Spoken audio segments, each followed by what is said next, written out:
Let me address this weird, elephant that's in the room. Have you noticed how the Royal Rumble is next weekend? Literally next weekend. Yeah. Nobody's talking about it. No, because, bro, it's going to Saudi. Nobody here in the States give a fuck. No, not well. That's the thing. When you say no one in the States gives a fuck, I almost would like to say the fact that I don't think WWE gives a fuck either. They don't. But at that point, it's like, are we just going to dismiss the fact that Sami Zayn is fighting Drew McIntyre? That nigga ain't winning the belt. And see, that's where my problem lies, is the fact that Drew McIntyre came out there and did all that, and it's like, this is completely undermining the whole Sami Zayn situation. And Sami's not winning the belt. But it's one of those situations where, remember how we said the first person they have to defend against, you don't want to be that person? Isn't Sami going to be his first defense? Can you tell me a story that from now till Mania we got to care about besides Drew and Cody and Braun and CM Punk? Tell me another one. No matter what Braun has to be in that match, he has to be going for that title. He cannot do anything else but that. Because the way you are promoting and pushing him now, he has to go to Mania for that belt. He can't be like, oh, my Mania match is now Seth. No. Or like, my Mania match is not for the title. He's been talking about having the title. And for him to say, oh, fuck the title, I'm going against Seth at Mania, that just makes him look stupid.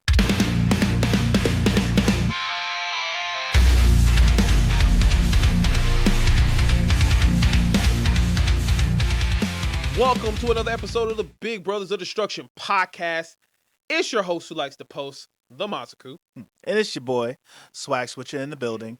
And as well, on TikTok. On TikTok live, as always, guys, whether you are watching us on YouTube or if you're watching Spotify, listening to us on Spotify, Apple Music, we're on all streaming platforms. So thank you again for tuning into the podcast today. And boy, very interesting week of wrestling, which we're getting ready to go into. So Swag, man, you watch Raw, you watch AEW Dynamite, and you watch SmackDown, and you even watch TNA because we both did it too.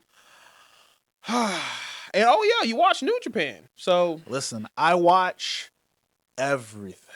You didn't watch Stardom though, because I don't have the right accesses for it. It's the same website. But also, ain't it not in English? And I'm gonna be real with you.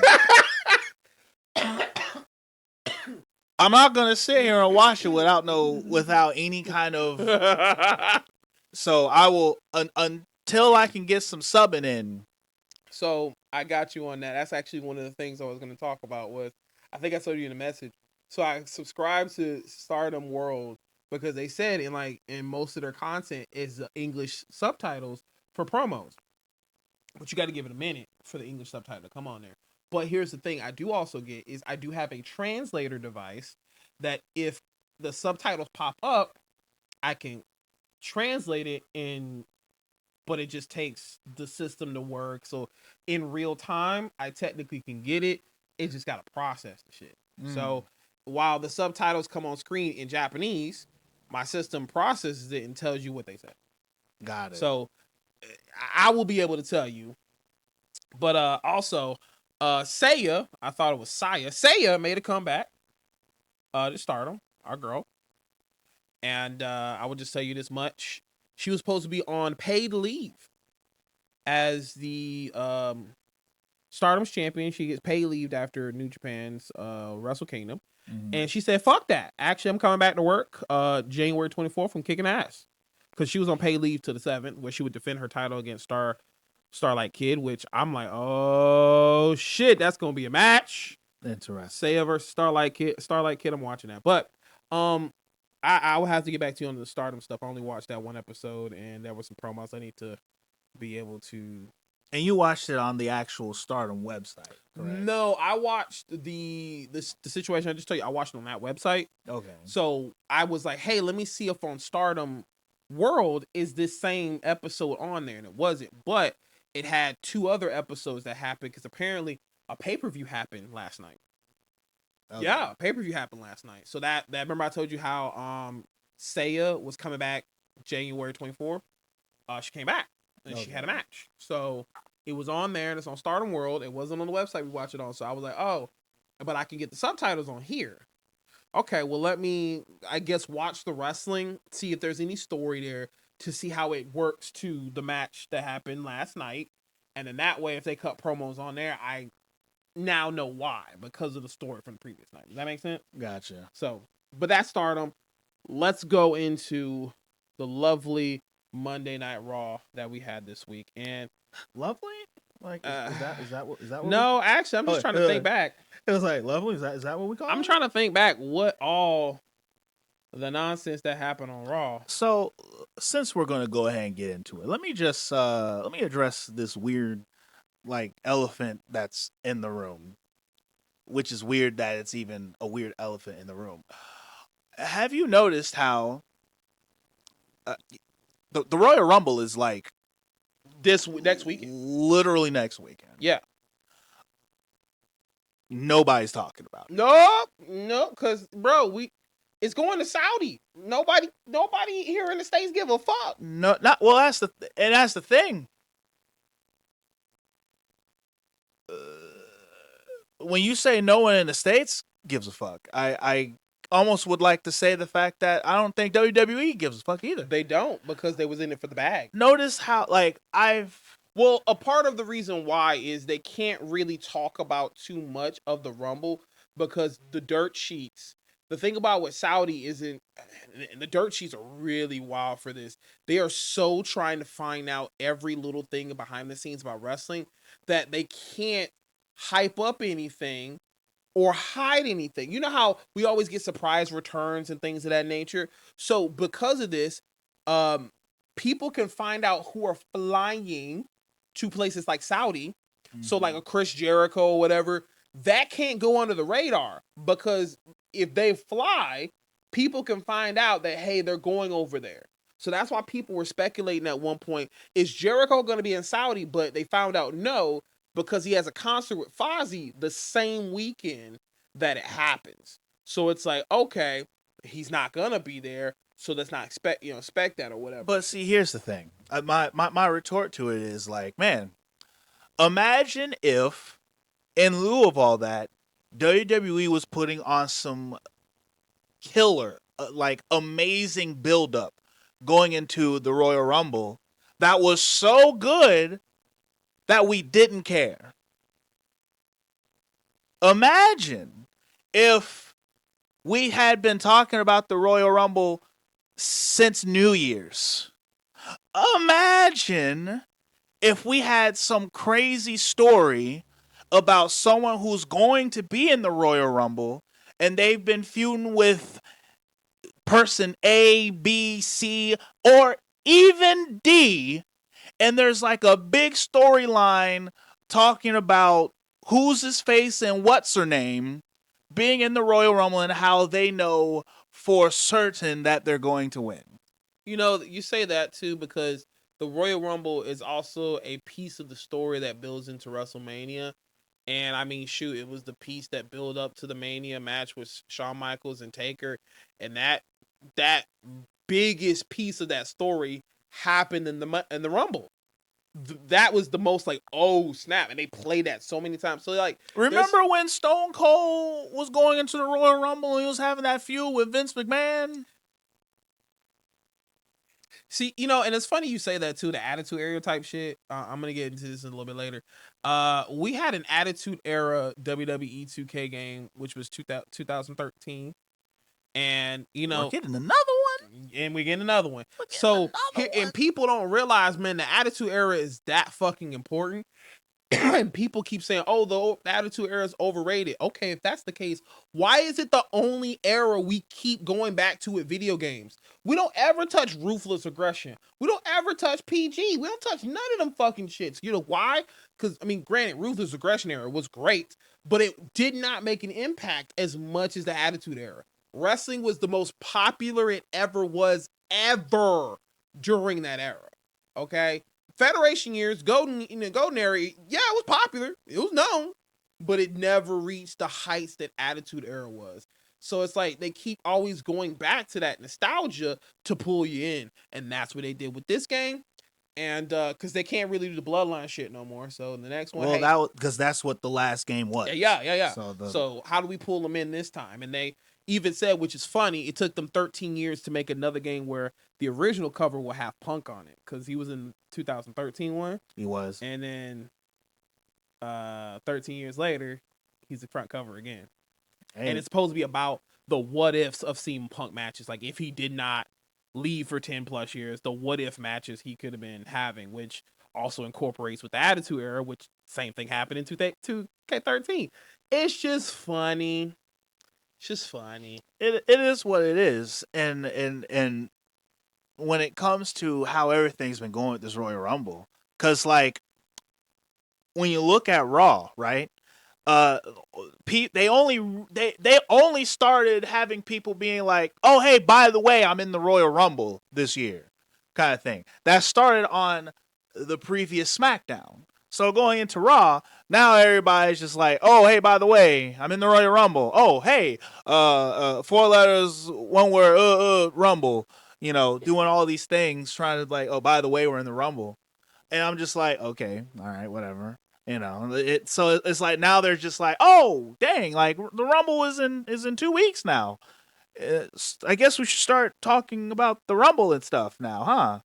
And so I'm just like, no one cares about the Royal Rumble. I do find it funny that you say that too, because it's weird how during Saturday night's main event they try to promote the Rumble itself, but they only showed like those wrestlers that we just talked about. Yes, they only showed them. So they like, literally only what showed about everybody the people. else? Oh yeah. There's going to be 30 people in the Royal Rumble, and the only the only people who they showed were the ones that. And well, actually, you saying that reminds me, because on one of the like when they were showing for the females, did you notice how like on one of the cards they had, it was like instead of it showing like 2 people on this side and 2 people on this side, on one of them it just showed 1 person over here and then 2 people over here. I'm like, damn, y'all ran out of females? Y'all ran out of bitches? That's crazy. That's crazy. That's crazy. That's crazy. That's y'all are so strapped for people y'all are so unnecessarily, by the way. You're so unnecessarily strapped for this that you had to like be like I don't know.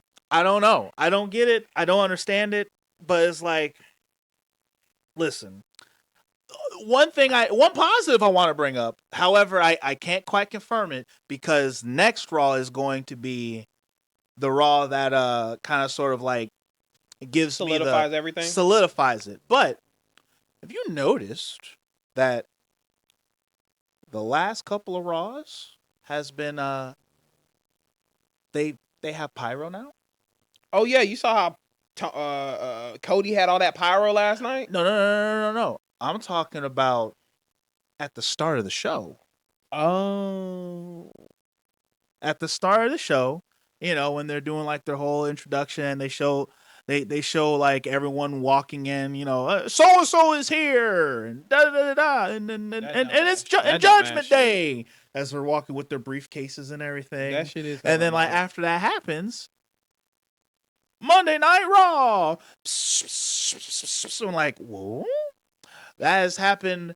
Now, I actually would have to reconfirm, but I know ever since that they made the Raw theme song, that Eminem track, the fucking monster song, which is interesting to me. That's the theme song for Raw right now. They had to get rid of that Travis Scott shit. Well, I mean, even though that song was fire for Raw, I actually like that. It was okay. It was a dope song to me, you know, and it was good. The beat was good. That's it. The song itself, I can give 2 fucks about, but the beat was fire. But anyway, it was all right. Yeah. I don't know. Travis Scott is like he'll hit once and miss like 5 times. Yeah, I feel you on that one. But now, Grant, I do like the song, but maybe it's just me. But like, it's just I think it's just because of the fact that growing up watching wrestling, and then going into this era that we're in now, I guess I'm just not used to hip hop being like the theme wrestling. for wrestling. Yeah, because again, we came from the rock era where like every theme was a rock song. Yeah, everything was very rock. You know, every once in a while. I don't know about you, but that's kind of how like I got introduced to rock was because of wrestling. Oh, 100%. Because like it would have been all hip hop and shit probably, and this is why I always find it funny where people shame you like, oh, you like rock music? It's like, bro, I mean, I got introduced to it thanks to wrestling. A lot of the rock songs I listen to, yes, are from wrestling. Look at the car, listen, don't let anybody tell you otherwise. Rock music is great. Hell yeah, it's country that's garbage. Oh my god, right? Country is hot ass. Take it is country absolute ass. All right, let's just even rock music. Dug my key into the side. Absolutely, that's crazy. Absolute garbage. Even Red Solo Cup.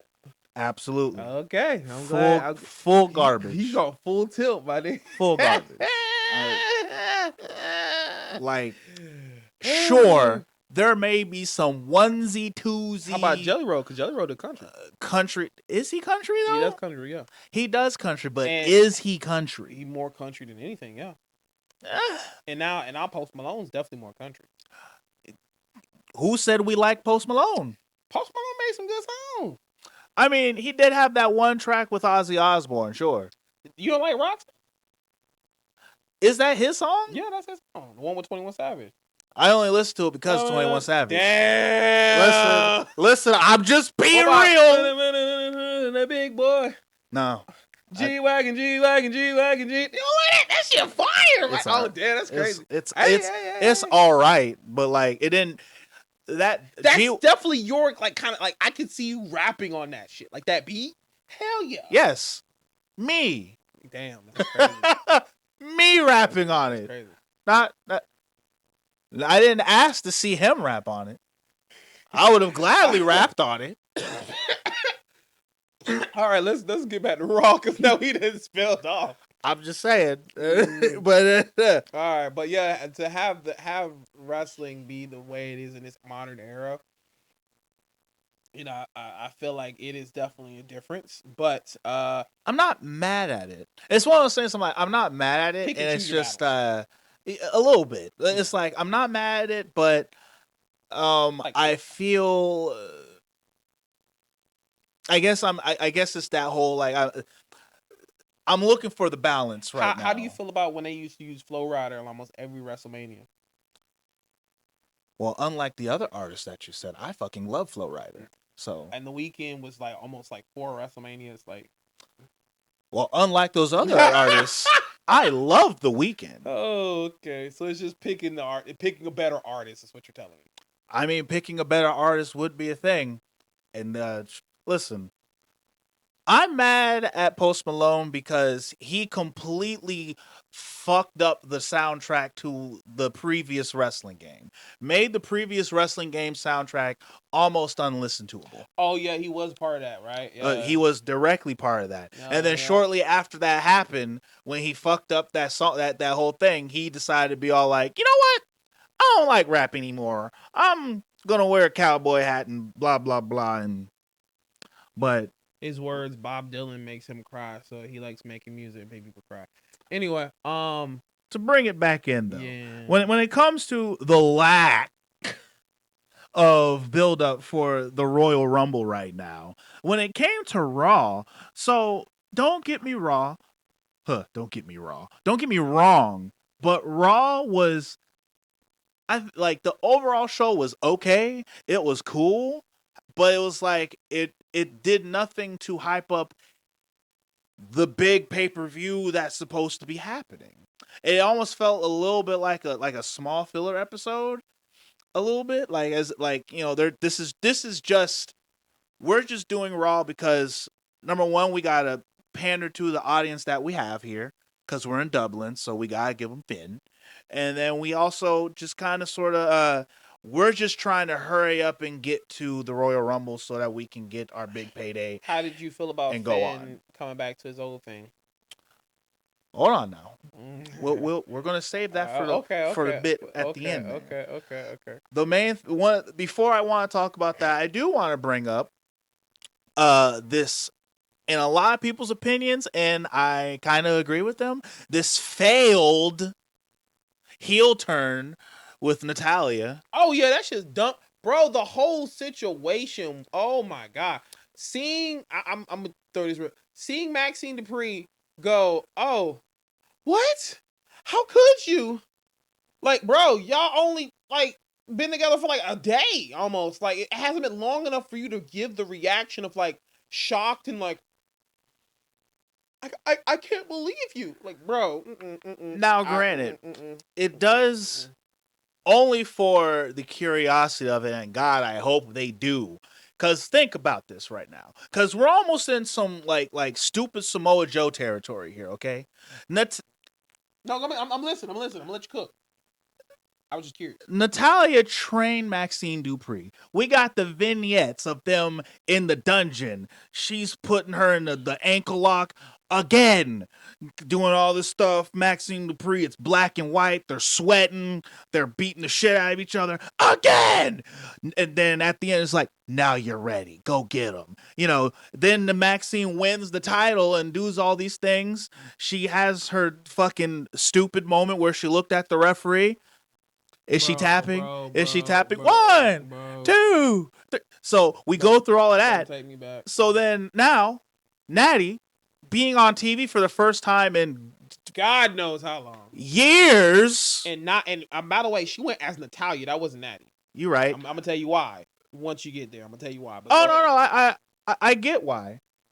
Which is also a funnier thing, because going back to those like vignettes and promos, it was like, man, that really felt like some low-key legend shit out there in the dungeon, training Maxine Dupree to not be a fucking idiot, just for her to be a fucking idiot and lose her belt. Yes. But then now here we are, Natalya shows up, and she's just there, and she's all like, hey, could you like come out to the ring with me and be there for my match? And Natalya's like, yeah. Okay, yeah. Thank you. It means so much to me. I got you, girl. Heel turn. And then it happens. And now it's like, why? My issue I have here is I can definitely tell the differences between Natty and Natalya. That heel turn was not intense at all. There was a lot of fumbling of how should I hit you now? Should I do this? And Natalya was not Natty. And I know Natty would have just went full blown and just wrecked her shit. So that's why I respect Natty. I don't like Natalya. And she didn't know what she wanted to do. It was like, bro, just beat her ass. Put her in the sharpshooter. You didn't even know if you wanted to put her in the sharpshooter. It was like, what are you doing? Yeah, it felt real flat. It flat. It was like a cake that was rising, and all of a sudden you open and it's flattened. Yeah, it was incredibly flat, and so it was just like, well, all right. How now, you gonna make this shit sandwich? Now, taste better. I can only hope, because after we saw all of that, she went through all of that trouble to prepare her to get this title, and then she gets the title. If she shows up and hits me with some Samoa Joe shit saying like, you never deserved that title, I'm praying it's a Pentagon Vampiro situation. And for since I think I showed you the match, but just to give you a situation, Vampiro technically was Penta's teacher, but Penta didn't know. And so he was doing all these things for his master, sacrifices for his master. And then Vampiro, to see if he was fully ready, threw himself in a situation, creating a match, where therefore at the end of the match, Vampiro was trying to see how ready is he to rip anyone apart, even his master, even though he didn't know his master, but even me. Are you willing to rip me open and pause? Rip me apart and beat me. I know it's another pause. But anyway, are you willing to do that, even me? And then once they have that moment of like, you are ready, my son, is this going to be that moment of Natalya beating her up, and then they have a match where she wins, and then they hug, and she's like, you're actually ready? And I'm going to be like, no. No, you didn't do it long enough for that to happen. You gave us one vignette, and then boom, this is my hypothetical. This is what the story is going to be. All right, gotcha. Yeah, yeah. Hopefully, it's absolutely none of that. Yeah, I believe it that is. If she goes in there, fights her, and she hits her with you're ready. No. Yeah, because the title situation, the Samoa show. How about this? At least with the other one, I can see it making a little bit of sense because I've seen it before. You just didn't tell the story right. So the Intercontinental title situation, if like you didn't deserve that title, that would just make me just turn off. Turn off, bro. I'm not doing this again. I did it in AEW. I'm not doing it again. Because I am definitely on that tip of like, how are you going to spend all of your time training this girl just to then be like, nah, you actually never were the one. It should have never been you. I actually should have been the one that had the title. You don't deserve that spotlight. You're not actually that great. Even though you did win the belt and I helped you to get good enough to win the belt, I don't think you're actually okay. All right. Yeah. But y'all gotta understand the frustration of like, just like how you said last week, where we understand we understand what good wrestling looks like, and for a storyline like this, you could have made it better. Like this could be a storyline to make Maxine Dupri look better. But you fucked it up by shortening the element of the storytelling and just immediately pulling the trigger. Or just not doing it. Because you know what would have made this whole process like less egregious? Is if... Because originally going into all of this Becky Lynch and Maxine Dupri shit going into it, Natalya was there. Yes. Okay. And then her name was brought up plenty of times. And then she's like, going into getting ready for this title match, she's like, Natalya is going to train me, blah, blah, blah, all of this stuff. Cool. Now, what should have happened after that is when it was time for her to win the title, Natalya didn't even have to necessarily be there, present ringside. But Natalya should have showed up on TV at some point. Natalya should have been somewhere at some point. There should have been some kind of a vignette. Not even a vignette, just like a quick backstage thing. Instead of her being with Otis and fucking Tozawa goofing off in the background, Natalya should have been somewhere in that bit to be all like, I'm proud of you. You did the thing. You made it, blah, blah, blah. And then we should have seen more Natalya backstage with her leading up to this point so that when and for that whole bit, Natalya doesn't even actually necessarily even need to come out to the ring with her for these matches. She don't have to. I just some kind of presence to show that Natalya is there with her, backing her up to some kind of degree. And then finally, when she loses the belt and all this other stuff, then there's that whole point where she's like, when she gets this match to kind of, try and get her belt back, then she finally is all like, Natalya, I want you to be out there with me this time. I want you to be out there with me this time when I get this belt, because I want to celebrate with you, whatever it may be. And then we do what we got on Raw. I kind of feel a little bit more like I would have wanted more vignettes of like her learning and getting better. Like that first time we got it was like she kept failing, not her making people tap. It was like failing and then getting better. I only remember one vignette. I don't think there was of them training. Yes. Okay. So there was the first one where it's like she's training her and da da da. Yeah. And then the next week, because I do agree, there should have been more. Because the next week, it was actually I think there might have been. I could be wrong. I remember two. I only think I remember seeing two. I know. I believe there might have been three. A part of you wants to believe it. I don't think it was. Because there was that piece, and then there was also one where Maxine Dupri she's training against other people, and she's the one who's like saying, do it again. Yeah. And then that's she's the one we like, saw. get it That's again. what we know. And then at the end, Natalya's like, all right, that's good. Now, do it to me. Type thing. Mm-hmm. And so that was a whole thing. But it's like having 1, 2, if there was only 2, we could have gotten 3, that would have been great. But it's not even so much those vignettes. It's more so the lack of presence of Natalya to make this whole thing matter. Cause fam, there's only one vignette, B. It was only one? Yeah. Wait, hold on. See, it's just this one video, and it's her training in a dungeon for 1 minute and 50 seconds, and that's it. That's the only one I see that's on here. Besides when they came out to the ring 6 days ago, I'm looking it up. Title match for her, the backstabbing, and then this is other one, but it's the same one. So I was just looking at it. It's the same one. So if it was, maybe. Well, because both scrolling. of them were very similar. Mm-hmm. But there was a whole. Oh wait, hold on. There's another one. This is this the same one? Keep going.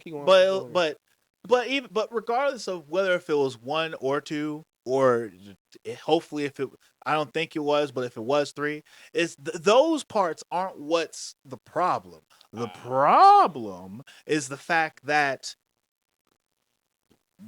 going into those videos and then coming out of those videos, there was a severe lack of Natalya. All right? That part, yeah. There was no Natalya. Because, like I said, in the very, very beginning, because let it be known, her and Becky Lynch have had like 6 matches at this point, right? Yeah. There was the very first time where they fought and Becky Lynch beat her, made her cry and all this good stuff, right? And then afterwards, like, and during that particular time, Natalya was extremely heavily involved. I don't remember. I think Natalya fought Becky at one point. And no, I definitely don't remember that shit. Mm-mm. They didn't fight? I'm gonna look it up right now. I don't think I remember that. Mm-mm. I do know in the beginning, when this whole situation started, Natalya was standing up for her. And she's all like, well, if you want to do something, why don't you run it? We can and fight. And Becky Lynch is like, you know what? That's a great idea. We should fight. But I'm not fighting you. I'm going to fight Maxine Dupree. Because that's when it started. There is a match between her and Natalya. Looks like February 2nd for the Intercontinental title 5 months ago. 5 months ago. That was when her and Becky went against each other. It was 5 months ago. Yes, but now this storyline has been going, because once again, they have had 6 matches, I think, up until this point, right? Yeah. But in that was one, as you said, 5 months ago. That was in the very, very, very, very, very beginning. Yeah. Okay. And during that time, Natalya was trying to stand up for her. Yeah. And then afterwards, like, you know, that was when she went to go be a low key legend. It's like like Natalya stood up for her, and then, you know, Maxine Dupree has been having the on and off thing with Becky Lynch. And it's one of those things is the fact that Natalya was not there for, I don't know, most of this after that. Like, in between when that happened and then the videos that happened, Natalya was kind of missing in action. It was just Maxine Dupree with Otis and Tozawa and all that shit kind of deal, right? So all that goes down. That's all a thing. That's all a situation, blah, blah, blah. I mean, there was AJ Lee. She was there, but that's not Natalya kind of thing. And so then moving forward, then there's the whole training arc that she goes through type situation. And during the time when she went to the training arc, it was all like, all right, so like, who's actually backing her? Is it actually Natalya, or is she being backed by AJ Lee? Because her and AJ Lee are acting like they're super buddy and all this other shit, right? Mm-hmm. But it turns out, no, she's going to train. She's training with Natalya. All right, cool. So we're bringing Natalya back into this. If after those videos, Natalya would have been present through literally everything else, been present through her title reign, been present for when she lost the belt, and then leading into this point right here, sure. Because then at that point, we're invested in the relationship that these two have. But then because of the fact that we didn't do any of that, it's like, from my point of view, and I'm sure from everyone else's point of view, it was almost as if like we're watching wrestling, and then Natalya's just standing there. Oh shit, Natalya's back.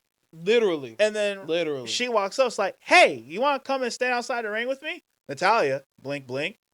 Sure. And then what happens, and we're all like, What? huh? Huh? So, Javon Evans is hurt. Match was a no contest with the Luchador boys. Apparently, legit got hurt though. Yes, yeah. That like literally, match was happening. It goes to commercial break. Match is no longer happening. Yeah.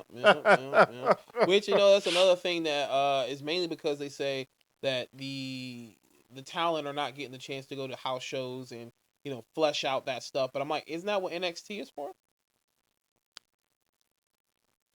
Yes and no. I understand. I'm speaking facetious, because yes, that is what NXT is for. It's supposed to be like we're putting you in front of an audience to flesh yourself out as a character. But yes, going to house shows is like, yeah, you're Monday you're on Raw, Tuesday you're in whatchamacallit doing a house show, Thursday you might be here doing a house show, and then you're back on Raw again. So like you're getting more chances to bump in the ring and doing all that kind of stuff. But not even so much that. So what's the issue when it comes to house shows, right? Is the fact that whenever you have house shows, right? Let's say with Javon Evans and the fucking what do they call it? Goddamn Americano, the Big American, right? Yeah. So in a house show, Javon Evans and the Big American could have a match. And because it's a house show, it doesn't matter. Sure, and that's where they can like test out new things, goof off, whatever, blah blah blah. That, yeah. And then when they have the actual TV match, Javon and the Big American are comfortable or kind of have an idea of what they can do. The chemistry can be better, yes. Yeah, it kind of like helps on with the chemistry piece, kind of deal. To some degree. Or if they were like fighting in a tag match, that's like, oh, okay, I got a little feel for this guy type situation.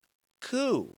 And then also the house shows keep the body warmed up. But however it may be, Javon Evans apparently is hurt, unfortunately. Hope he feels better. Yeah. And I hope it's not a super long injury because because they said it was like, actually, they never said what it exactly was. No, but he was holding like his shoulder area. It might have been dislocation.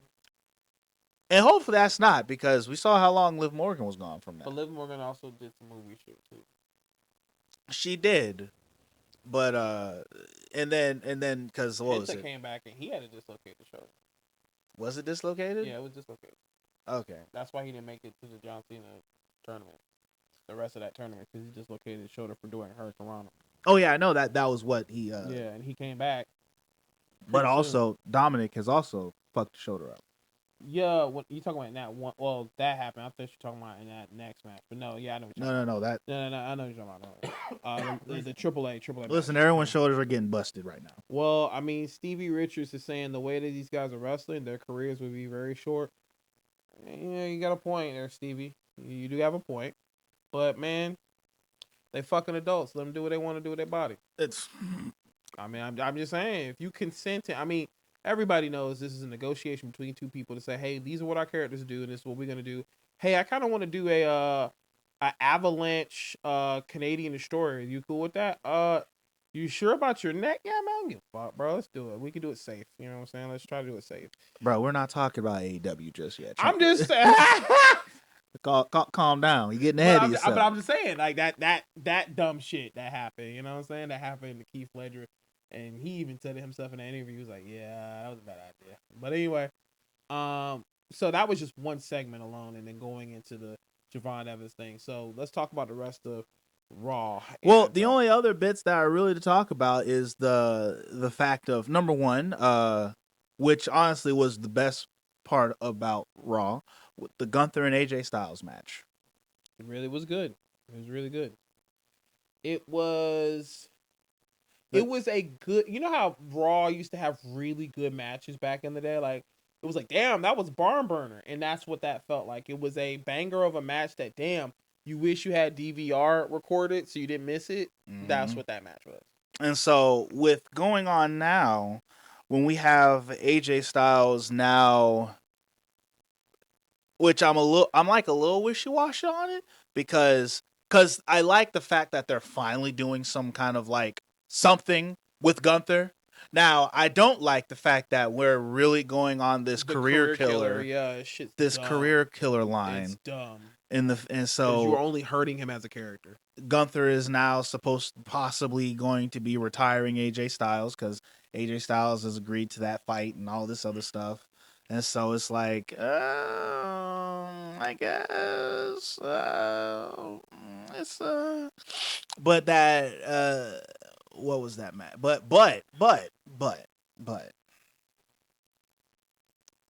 how are we feeling about Finn right now, About who, Finn? Mr. Bálor? Look, I like seeing old Bálor, but he is still Penn Bálor.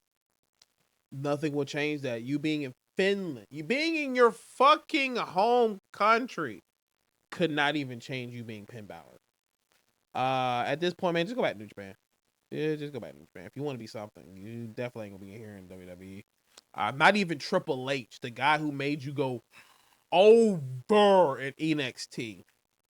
It's showing his Vince tendencies to say, hey, you know what? Finn was a hot commodity at one point. He still has the ability of being a hot commodity because he has his demon character. Hey, we should probably use that now. And no. We just brought back Bálor Club, which you just wanted to make Bullet Club, WWE Bullet Club, and it wasn't really WWE Bullet Club. So, yeah. Finn is a great wrestler. He's a great person, especially listening to the podcast episode with him, Cody. You kind of want the guy to win. You just want the guy to win, but he's just not going to win while he's there. And if his paycheck is okay for him to have that kind of career, man, who am I to say anything? I can agree with the fact. Actually, I can agree with most of that bit. However, I do want to say, let the demon stay dead. You didn't like the demon? I didn't. It's not that I didn't like it. It's just the fact that there's no use for it. I feel no, but as he said in the podcast, the demon was something that was supposed to come out randomly. It was going to be like oh shit, this match has the demon involved. Like it's almost like The Rock wearing his gold trunks back in the day when you knew he was going to win. So it's like if the demon comes out, that this match is going to be a little bit more special.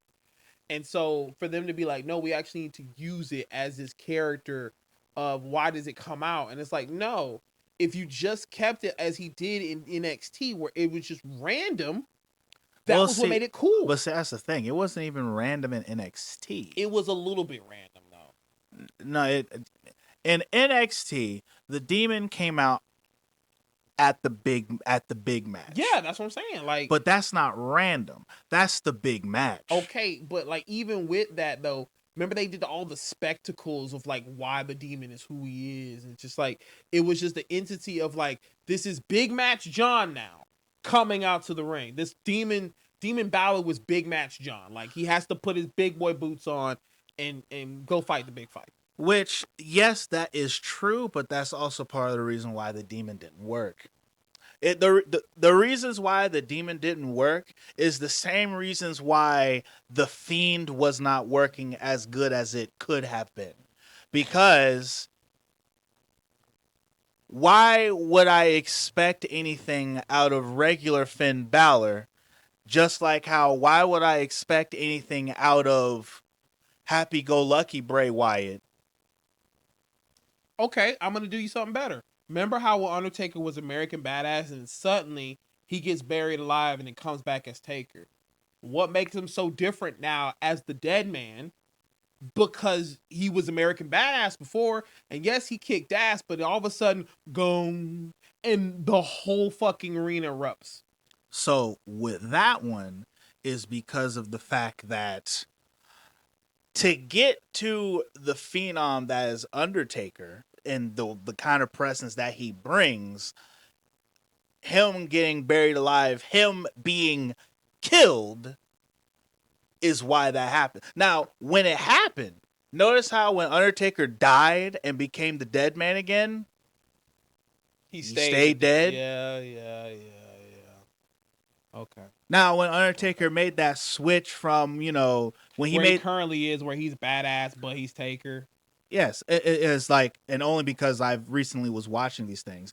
When you look at when Undertaker was going through his Ministry of Darkness phase, the way that Undertaker was portrayed at that time was almost as if like Undertaker, because like there was moments where in like during that time frame, especially in the beginning, You thought it was satanic. Vince McMahon, he was calling Undertaker Mark, kind of thing. Yes. He was calling like Mark, you gotta chill out, you gotta stop, because at that particular time, it was all as if like the whole idea of like it being just a mental thing for Undertaker doing the dead man thing, and when he went into full on Ministry of Darkness, he literally kind of sort of went a little psychotic, and he's got this whole he decided to form this cult type situation, because after that kind of faded off, that was when he started tag teaming with Big Show, and he kind of sort of was, and that was as he was slowly dropping the Undertaker gimmick, and then when he disappeared and he came back, he was on bikes and everything, but there was a small little lead up to that point when he was on bikes, and then at that point we was getting Dead Man Inc., and he was alive, and then Kane killed him, metaphorically, and then we brought back the Dead Man. And so, and that's that. Now it'd be one thing if we was getting Finn Balor, which is what I wish they would have done. If we was getting Finn Balor, and then something happens with Finn Balor, and then he switches, and now we're getting the Demon, and we're only getting the Demon. Or what I also wish they could have did with him is like, maybe Finn Balor does not actually want to be the Demon, and now Finn Balor is on some Bruce Banner shit, switching back and forth from Finn in the Demon. You know, the situation, I had to really look it up just for a second. The situation with Finn Balor and the Demon is very similar to the Great Muta and Kijimoto. So are you familiar with the Great Muta, correct? Yes. You're familiar with Great Muta actually is a persona of Keiji Muta. So they're two different entities. So where Muta, I'm not super familiar with how whenever Keiji would turn into Muta, but he turns into Muta as in a, oh shit, like I have to turn into him. Very much similar to Finn whenever he had to go into his big matches. But he would still swap. And so the wrestling world knew that Keiji Muto is his own entity and the Great Muta is their own entity. So I want to say, I don't know if it's just because in Japan it really worked for the Demon, because yes, he could just randomly just come out and it's like, it's Prince Devin, it's bro, it's the and now it's the shit's got real and it works there. But in America, we need to understand why, and why don't you just stay that? Why don't you, if it's just more powerful for you to win matches as the Demon, why don't you just stay as the Demon? And I think that's the styles clashing of how we enjoy wrestling from Japan and Japanese wrestling, yeah. Western wrestling. Yes, Western wrestling, because they'll accept what you throw at them and just say, all right, tell me the story in the ring. Rather than, hey, if you're going to keep doing this, why should I care every week? Exactly. They don't care why you care every week. It's, I'm here for the spectacle that is what it is. And like kind of like going to a house show. Whatever the fuck you give me, I'll take it. Yeah, that took me a second to think about it. And that is exactly the reasons why it worked in Japan versus the Western audience, because the why, when we watch Japanese wrestling, the why in Japanese wrestling is so different from the why in American wrestling. And it's different because of the ways that it's presented. Yes. Because as we've said before, all Japanese wrestling, everything happens and is settled and it takes place in the ring. Yep. And so, as where in American wrestling, Western wrestling, the why is everywhere. It's backstage. It's when they go in the car and they drive off somewhere. Like, kayfabe was the reason why it's such a big thing here. Because granted, in Japan, kayfabe was a thing at one point. It is technically somewhat still a thing. But like in America, if we Americans saw Undertaker and Stone Cold after they've been feuding with each other in a bar, and we see them feuding in the ring, and they hate each other, I hate your fucking guts, and then you see them at the bar that evening, be like, yo, the fuck, you was just, y'all don't like each other, what the fuck? And so that can happen there, and they can respect the spectacle that it is. Yeah. And we can't, because I hate to say it, but Americans, like, it's just the way we've been wired. Yeah, we are wired to the fantasy of what it is. Don't fuck up the fantasy of what it is. And so that's the reason why the demon don't work. It don't work, and it sucks because the demon is. I really do enjoy the demon as a character, just because it has a lot of great potential of being something. It's just like you said before, you have to be demon all the time. Now the only other well, to finish up talk. God damn, sorry, I'm just thinking. Just imagine like how Taker used to be back in the day, and it's the gong. It's just like if you just heard the heartbeat, and it's just like it could have been. Yes, it could have been. But for him to have done that, he needed to go full deep. And I'm just imagining like just moments of like which is crazy that.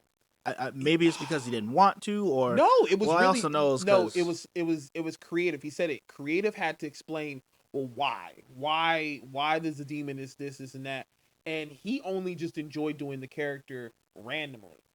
I think he said it before himself. He didn't want to be it fully, but I truly feel like, man, if you did, you could have been Undertaker. Yeah. Fuck. Oh, listen. If not only could he have been Undertaker, he would have fought Undertaker by now. Hell, oh. We would have had Demon. We would have had Demon versus Deadman. Oh man. We would have had Demon versus Demon in Kane. Like, and then Finn Bálor versus the Demon versus Bray Wyatt. Oh, we would have had a several time heavyweight champion in Finn Bálor, in my opinion. Yeah.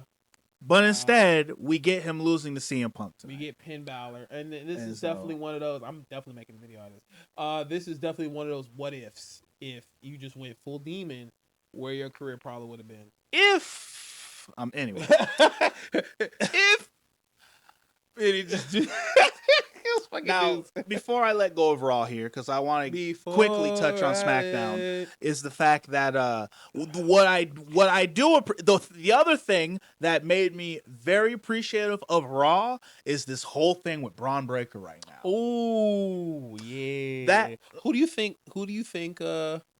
Talking on the phone with, yeah.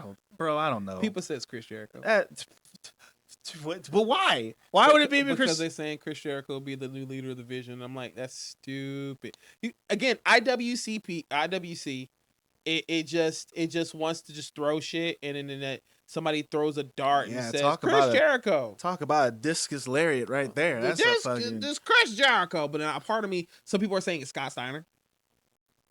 And which I was like, what does Scott Steiner, what weight does he have on Adam Pearce?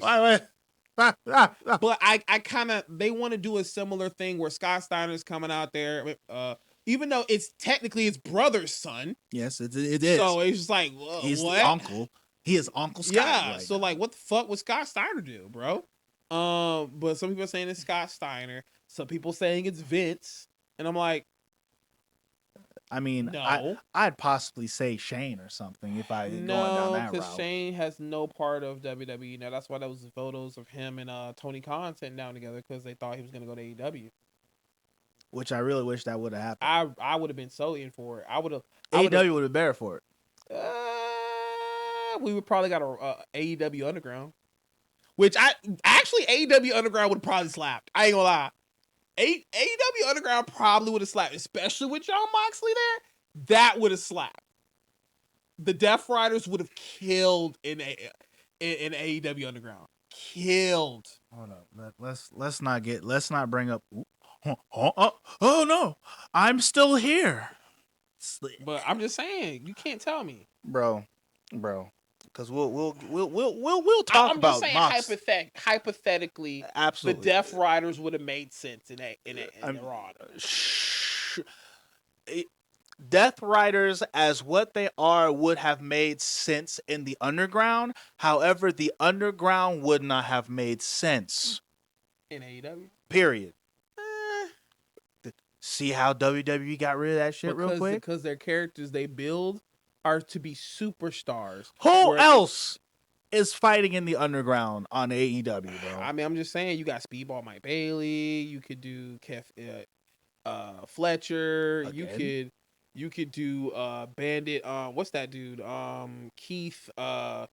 The guy who does the bounties. Fuck. I know his character name. I can't think of it. It's Bad Apple. Garbage. All right, man. I get Boss, it. You don't like it. It's Boss. The whole idea originally was Basuda. Freaking it being on AEW would be garbage. And of course, because it's on AEW, we'll have to make another title for it, which is garbage. Yeah, okay. All right, moving on. All right, let's go back to the Braun Breaker shit. So Braun Breaker, that situation, we don't know who's on the phone. But I do agree. I do enjoy what they're doing with him right now. They're making him super strong. Oh, yes. Super strong. 100%. The thing about it is, if he gets another title match, he has to win it. You have to strap him with the belt. He has to go to the fucking moon, bro. You can't I feel like, man, him going into the Rumble, no offense to the Saudi crowd, y'all not gonna pop the way we here would at the States. Y'all not gonna pop. Like a Chicago crowd would go, hey! What other crowds you think would go crazy besides the UK? Because, you know, they go crazy for every damn thing. Yeah, they're just crazy. Oh. But what are you referring to? Like, like going crazy for what? Braun Breaker coming into the Rumble and winning the Rumble and then getting that Mania match? I mean, yeah, there is. I mean, it would be kind of wild. Like, just don't put him on TV for a while and just build up. And then the Rumble happens. It's funny because, like, that's kind of sort of what they were trying to do for this. Yeah. And right now, what people are thinking is going to happen is the fact he's going to come back and Adam Pearce is going to reinstate him and let him be in the Rumble. But people are saying he's going to come into the Rumble as number one. Yeah, dominate. Now, Braun Breaker dominating the Royal Rumble does make sense. And I think with what you're saying is agreeable. And that's the fact that, like, because right now, it's almost weird with how everything is happening. It's like, because for all intents and purposes, the stuff that's been going on with Braun Breaker has been so engrossing and, like, the main thing that's kind of been keeping wrestling, like, actually kind of interesting right now for WWE, to the point where all this has been going on, and as I said at the top, I almost forgot there was a Royal Rumble. Like, I didn't care. But now it's like, oh, 4 letters, 1 word, Royal Rumble, yeet. Okay. They are doing Royal Rumble. That is the thing. Okay, cool. And so, which was weird because they were speculating that Sammy was going to win the Rumble, and we're going to get to what happens at Saturday Night Main Event. But now that you do that, it's like, what the fuck? So then now who wins? And it has to be Braun Breaker. Can't be Cody. No, Cody's not winning the Royal Rumble. Can't be Cody. It has to be Braun. Like, Cody ain't winning the Rumble. Who cares about Roman Reigns anymore? Like, he apparently wants a match, and it has to be for a belt at Mania. Well, I guess he won't be at Mania. Yeah. That what Saudi is trying to do is he can fight for the Intercontinental. He'd be all right. No, apparently Saudi is trying to get him versus The Rock. At Mania? Yeah. Or are you talking about for their Mania? Yeah. Oh. Yeah. Who cares? Well, they want real big money for The Rock to go out there, which, depending on The Rock's bag, the thing about he lost all that muscle now, so he ain't doing wrestling no more. But all that muscle. Anyway, going back into that, sorry. Now with SmackDown, I'll be honest with you. SmackDown was Can we talk about how my boy was repping the set? I'm not even about that life. I'm just letting you know. My man full on blood. He got blood flag on. He repping up blood. That boy Fatu. Straight up gang member on TV, bro. Yeah, it was questionable. Gang banging right on TV, bro. Real questionable. That shit was crazy. No disrespect to the set at all, any of y'all. It was just like this. I know he's a gang member. I know he is. and him and Zilla are both gang members. And then to him be repping his entire set and have the bandana on the right side and everything and be live on television threatening the motherfucker. That shit was crazy. So, as far as that goes, that all happening going into Saturday Night Main Event. I'm glad that they had that happen. Oh, that was a good promo too. Because boy oh boy, I was like, Jacob, the hell is wrong with you? Now I ain't gonna lie. After it all was there, I'm like, Jacob, the hell is wrong with you? Because that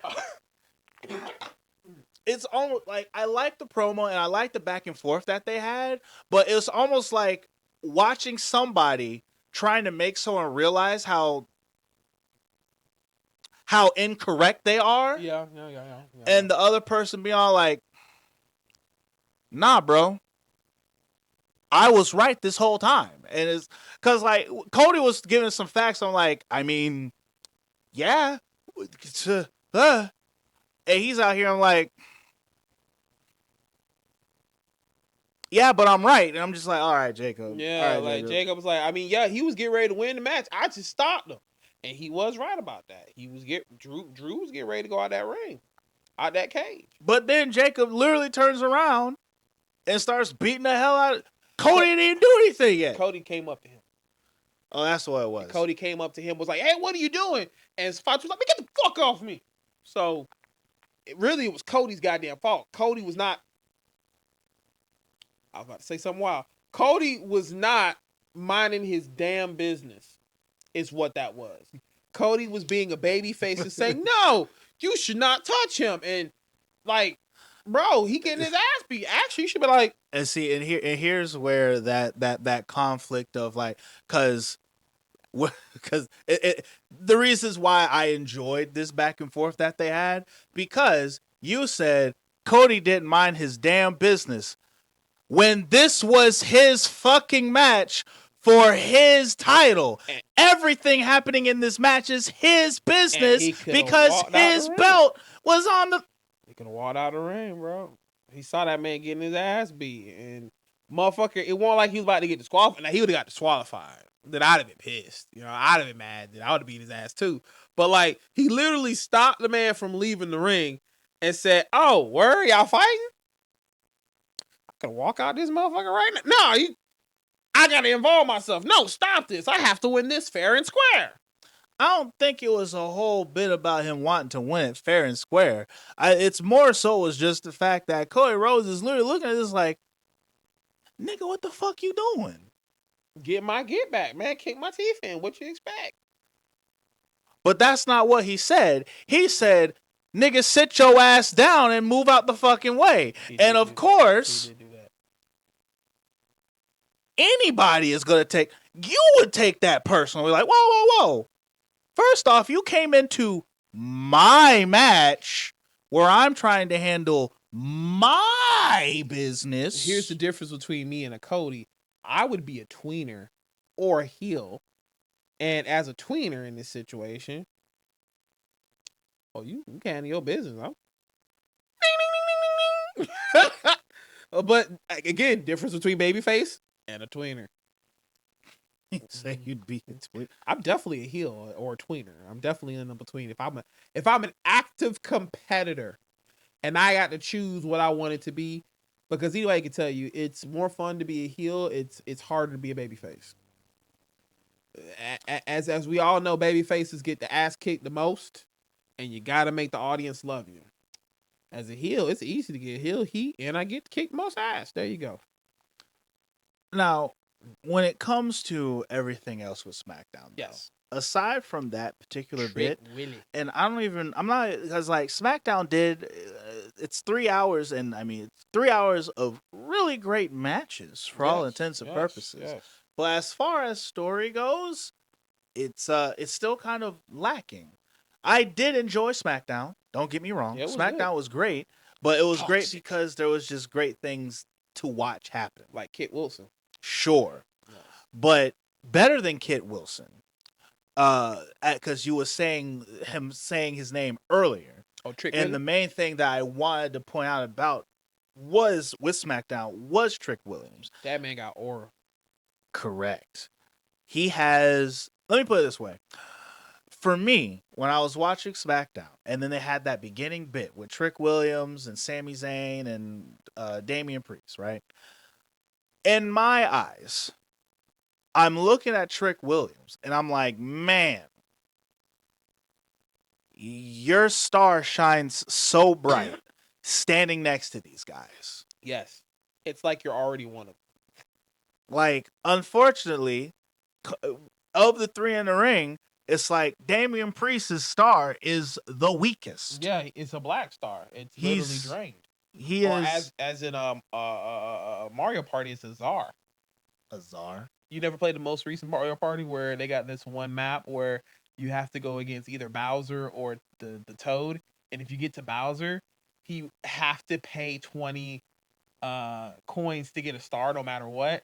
And when you get the star, it's not a star, it's a czar. It's a fake star.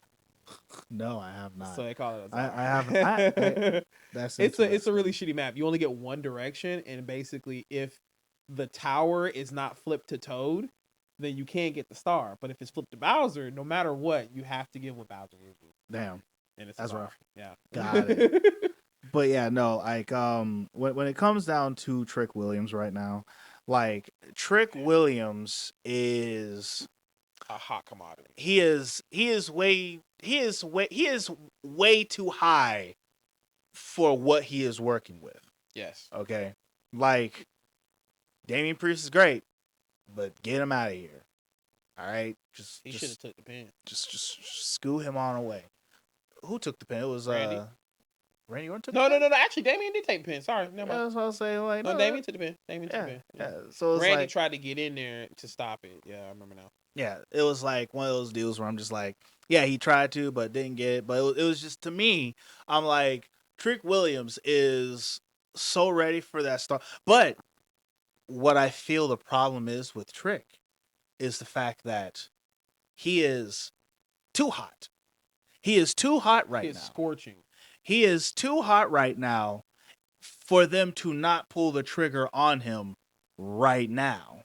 And because they're not going to pull the trigger on him right now, he's burning so fast, so brightly right now, so much energy that when they finally are all like, you know what, okay, I guess we'll do something, by that time, we're not going to care.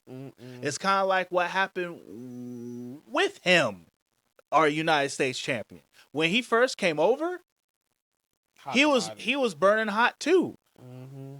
But I have to say, when he came over, he was not burning as hot as Trick Williams is right now. That whooped that Trick, bro. It's like for Trick Williams right now, it's like,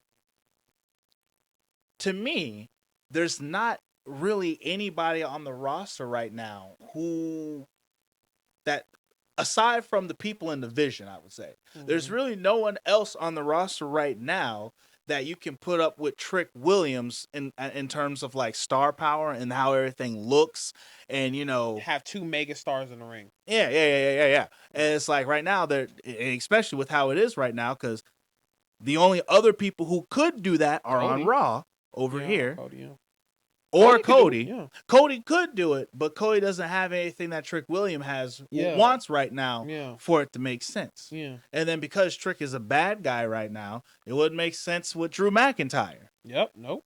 And so it's like I just really hope. Which, unless they just pull a Rock fast, and where the Rock was a heel for a while, and then suddenly he went against Vince, and then he became the People's Champ, and then turned heel again.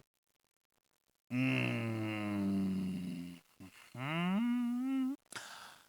mean, I've literally said this off camera. Trick is this generation's Rock. He just doesn't do the, whenever he gets to the ramp, and he's that's all he don't do that. He just don't do that. He doesn't hit the rope and doesn't smell. He literally has that same aura. When his music hits, he hits that ramp and he pauses. And he just looks into the audience. It's the same feeling. To me, it feels that way. You see the crowd going, whoa, that it's the whole fucking arena.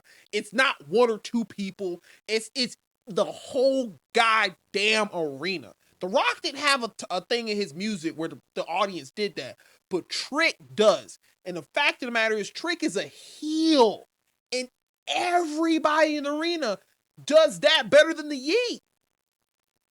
It's, to me, almost more important than the Yeet. The whoop that Trick chant is way better than the Yeet. It's way better. And, like, like I said, like, just watching him go to the arena, just going into the ring on SmackDown and smoke.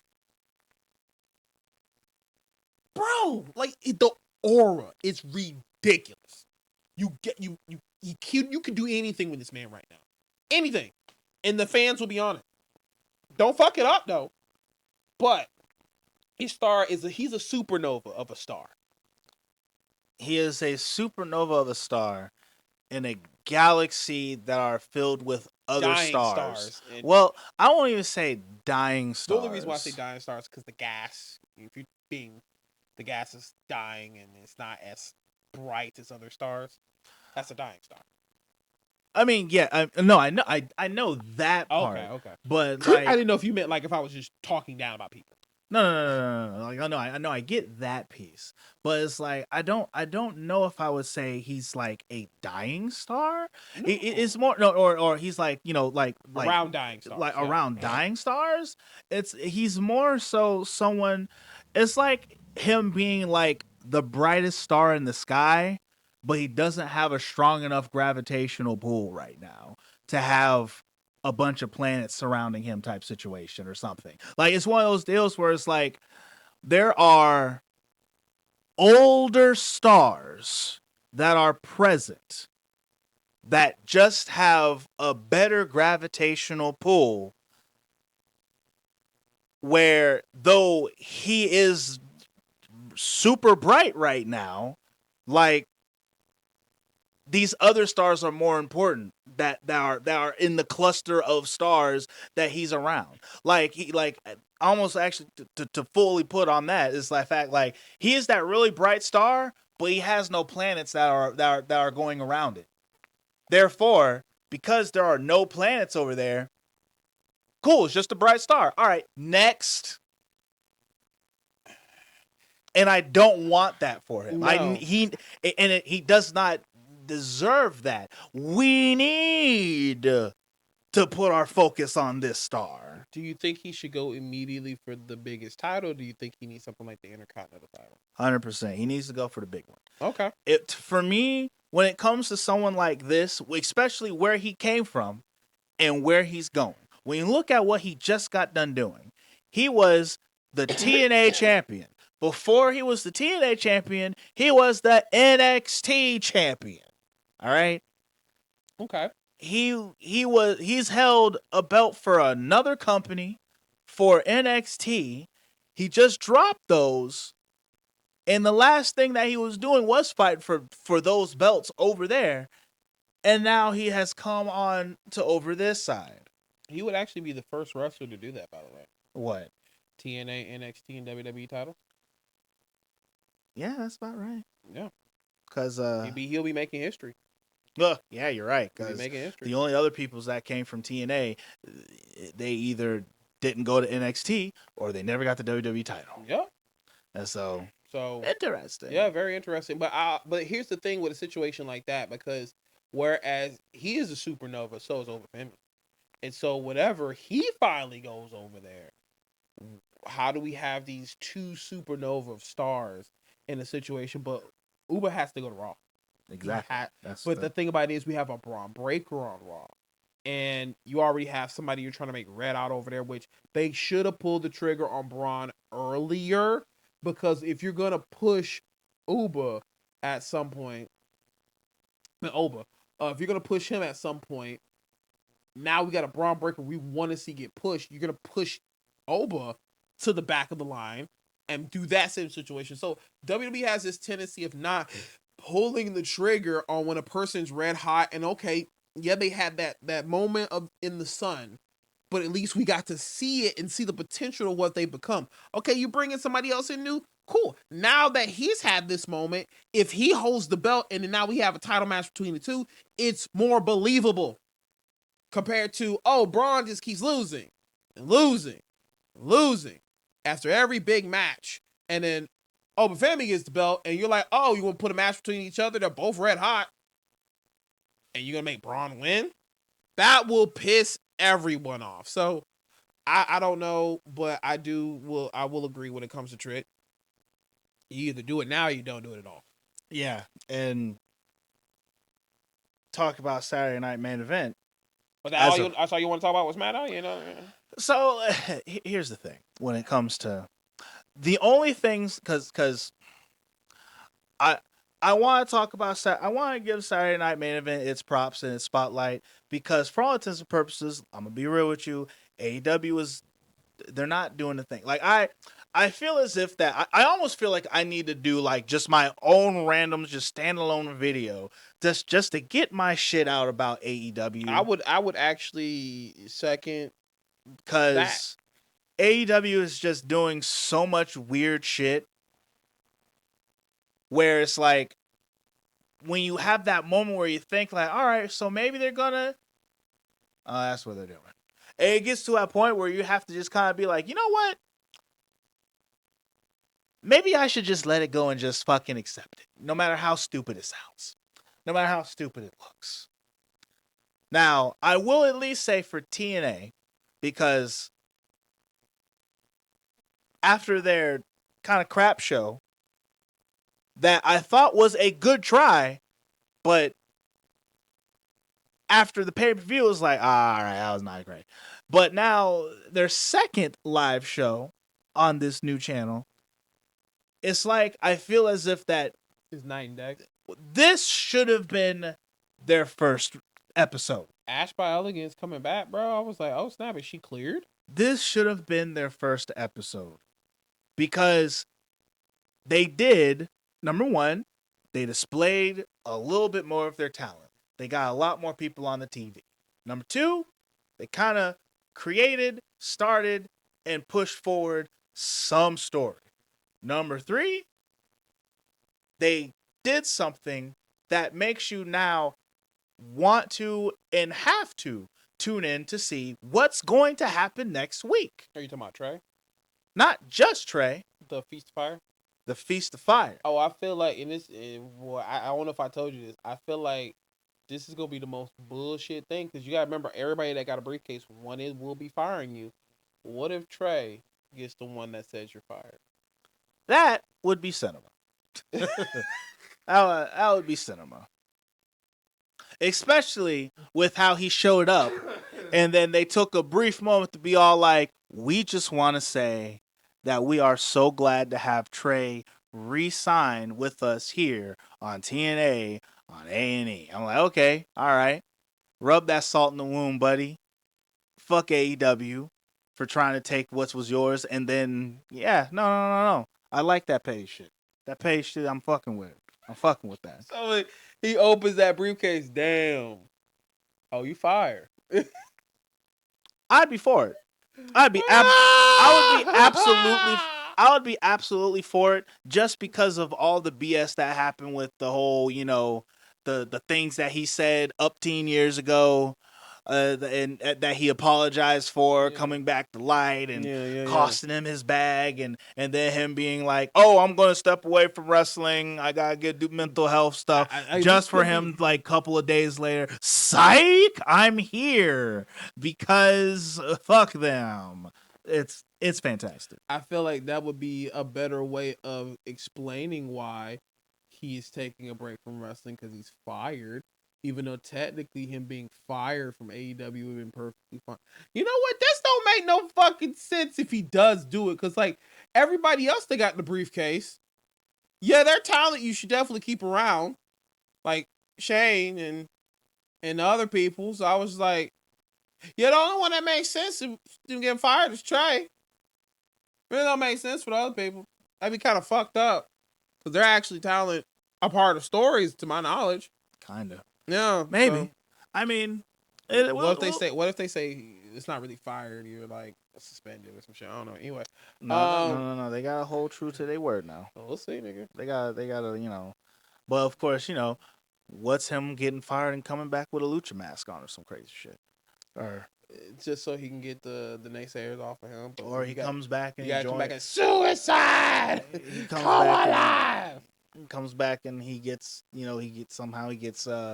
gets brought back to be on like Order 4 or some crazy Here's shit. the issue with that. Oh, and then I will also say, because this also goes into the fact of why I was like, this episode of TNA is where it was, is the fact that we get the betrayal and them kicking Moose out of the... That low-key pissed me off, but I know why. Moose needs to be in the top. Like, he needs to be doing something else besides sitting with the system. Absolutely. Yes. That's correct. That was necessary. And I also was...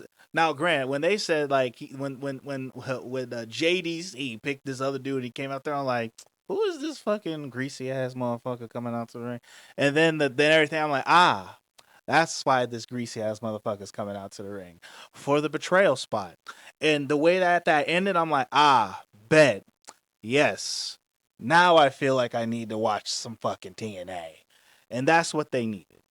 Now, go ahead. Make him a baby face, but then also, like... Which is fine. Yeah, which is fine. But then here's the thing, though. Like, you need more credible people to go against Mike Santana. And Moose is a very credible person, but if you're making him a babyface now, he's going to be doing the system shit for a while. So, like... Yeah, no, he's got... By the time he finishes this whole stuff with the system, by the time all that's finished up, Santana will have gotten to where he needs to be, and maybe there will also be some other established wrestlers to kind of sort of be put into a spot where... Because it's not like that you can't have babyface versus babyface. It's just you have to do it the right way because they want to be champions. So it can be done. It's just getting it done correctly and making it sellable. Yeah. What makes you say, hey, I want to root for both of these people or root for your particular person.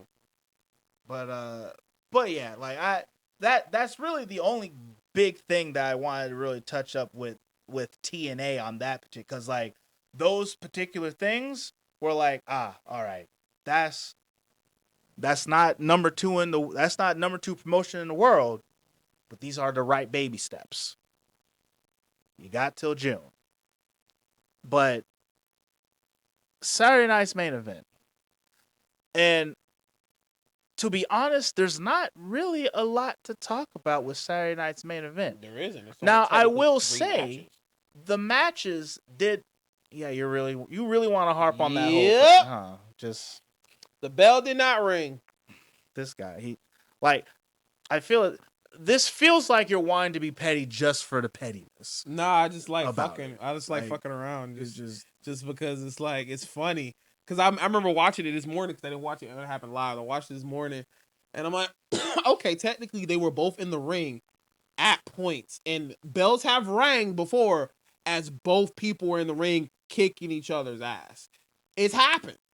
They don't always have to be like, are you ready? Are you ready? No, the bell normally fucking just rings once both competitors are there and they both are in sane mind. Okay? So why didn't you do it here? Because both were definitely not insane mind. They were.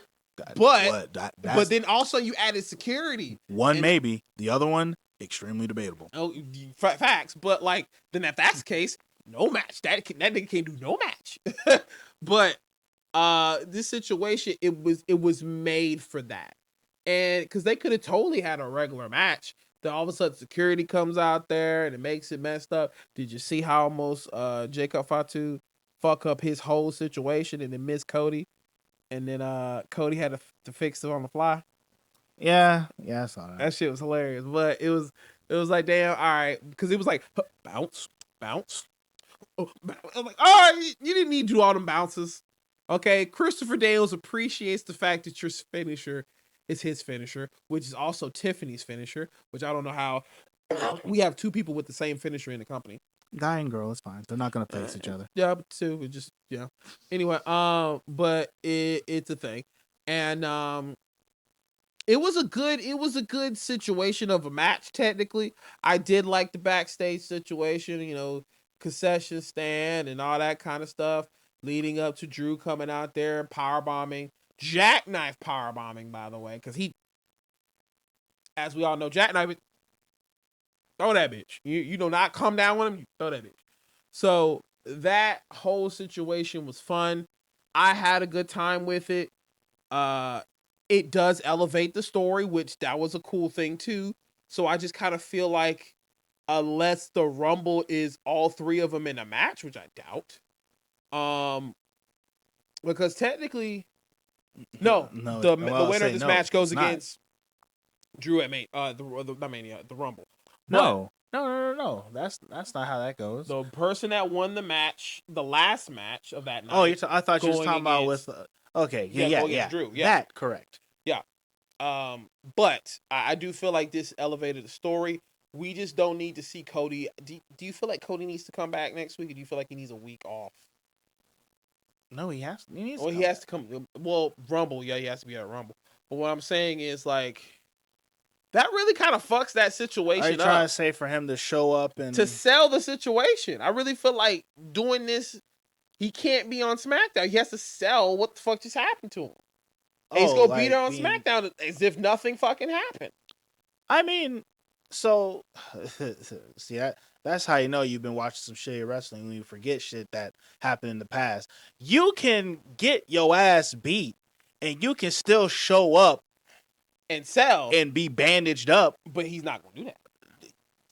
Well, then that's just him fucking up the sell. Yeah. But what I'm saying is, I'm just answering a question of, can you sell it? Can it be sold? Yeah. The answer is yes. Because Hunter did it. Should he not be there, or should he show up?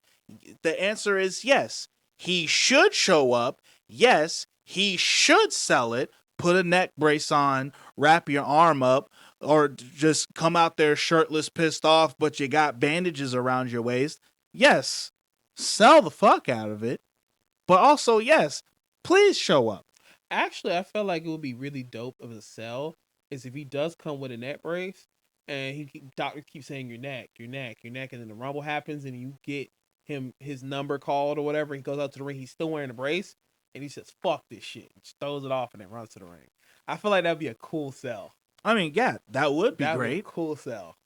That would be great. He wears the brace everywhere, everything, and then finally when the match happens, it just takes off. Anyway, how did you feel about the spectacle or the match, technically? As well as things like, I feel that it's fine. However, I need to figure out, I'm guessing this is just going, like, where is this going to lead? Because there's because think about it. It's a triple threat, but at that point it's like, are we just going to just like dismiss the fact that Sami Zayn is fighting Drew McIntyre? That nigga ain't winning the belt. And see, that's where my problem lies, is the fact that Drew McIntyre came out there and did all that, and it's like, this is completely undermining the whole Sami Zayn situation. And Sami's not winning the belt.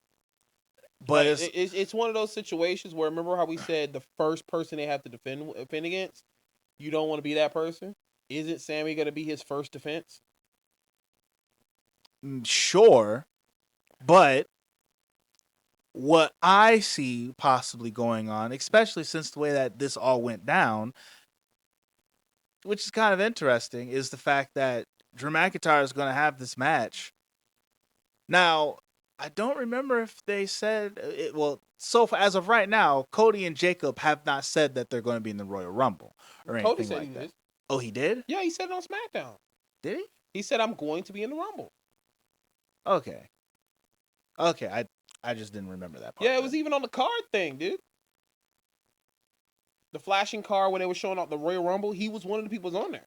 Oh, yeah. Well, I didn't see him, I'll be honest with you. I guess I was too busy laughing at the fact of, like, because I see 4 people, sure, but then on the females one, I was like, wait, why is there only 3 on this one? Yeah. What happened? But it's one of those things where it's because they're doing. I feel like they got a lot of irons in the fire on SmackDown with this, and I just hope nothing gets lost in translation and shit don't fall flat. My thing about the situation of any opponent, like they've been like the audience has been fighting for Drew to be a champion for a very long time now, and the audience has finally got that. And so for them to give him another short reign and him losing to Sammy, what stories is Sammy going to tell right now if he won that belt, right? And then what kind of situation will you put Drew in if he wins that belt? So like, yes, it undermines Sammy's win at that night, but like now in your brain, if you're looking at Drew and you can put asses in seats with Drew and also understand that Drew really needed that belt at that match, or he needed to win that match. Him losing to Sammy doesn't make sense. I don't see it making sense. Do you see him losing to Sammy make sense? So here's where I stand with it. And it's one of those things where on the surface, no, I don't see him losing to Sammy. But him winning or losing to Sammy isn't my problem. It's just from the story aspect of, Drew came out there and he, for all intents and purposes, fucked up the match between Cody and Jacob. He came out there and he beat both of them down. All right. And then he does come back out there and tries to screw with Sammy at the end of the match, but Sammy gets his get back and stops him type situation. Okay, cool. Because of the fact that now Cody and Jacob have this unresolved tension situation and they're both trying to get at this belt, it's one of those things where I'm like, are Jacob and Cody just going to now ignore the fact that Drew did what he did? Oh kind no, of thing. this is gonna lead to Mania, all three of them. But see, and that's where. But then you saying that is the reason why it's all like, wow. Because of how you said that, it's like, man. So you're telling me the fact that that's the main story. Y'all are just actually wasting my time with Sami Zayn. Yes. And my problem is the fact that I hate the fact that that is a situation. No, I get it because it undermines Sammy again. And it's like I don't like the fact that this undermines Sammy's match because then it makes it completely unimportant. And as of right now, I mean, Grant, we still got SmackDown, so we have to see, are they going to do anything to make us really care now? I'm calling it right now. Mania is Braun versus Punk, and the other belt, Drew versus Cody and Fatu. I'm calling it out. I only see that as the program of Mania for the titles, because again, Braun either has to win Mania or the Chamber. I don't see the Chamber, and damn, that's really like. I will say as a fan, it does make it tough to. The Chamber is also supposed to be a match that gives you an opportunity to go for the belt. So a part of me wants to say that Braun wins the Rumble, Cody wins the Chamber, but the situation where Fatu keeps getting involved and it leads into a match with that, because that's the only program I see. I don't see another program where Drew goes against anybody else but Cody, and maybe Fatu is a part of it in some way, shape, or form. But that's the Mania match.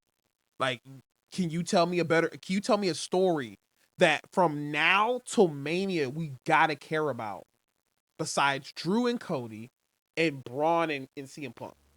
Tell me another one. Well, as far as the Braun and CM Punk one, Seth Rollins. But we're not getting that this quick. Unless he shows, if he shows at the Rumble, then I'm right there with you. I'm right there with you. But it's funny because he don't even have to show up at the Rumble, because you also have to remember, sure, he could win the Chamber. Yeah, exactly. Yeah, exactly. Yeah. So, which that then be 2 triple threats. Who said it had to be a triple threat? Braun has to go to Mania for that belt, bro. If you don't, Who else is Braun? It could be Braun going up against Seth Rollins. Then what happens to CM Punk? CM Punk, he loses. But okay. So what I'm saying in the Mania standpoint, where will CM Punk stand? Now we're seeing unless it's Chris Jericho versus CM Punk. That actually could work. So that could be a situation, because going into all of this, there has to be something that's going to fuck CM Punk up. That's what I'm saying. Yeah, kind of thing. Outside of if he, because here's the thing with that. I don't feel like they're gonna have enough time. I mean, I know you could technically build, because Mania is not in April; it's in May now, right? That's news to me. I'll be honest. I don't know when. I think I don't know when it is actually. But I feel like it's just like 2 months of a build to a Mania match. It doesn't sell more than the build up of how Punk and Braun have been having this back and forth. I just feel like that would be a better Mania match. Well, the only reason why I feel as if that it doesn't have to be that necessarily. I mean, granted, there is a bit of the, like, I can understand where you're coming from, but CM Punk has also beaten him. He has. And so, in between now, Royal Rumble and all this other stuff, CM Punk has plenty of things that he could do leading into where he needs to go type situation. Like, leading into, the Royal Rumble. Now, how you said, like, the Chris Jericho thing, that could be an option kind of deal.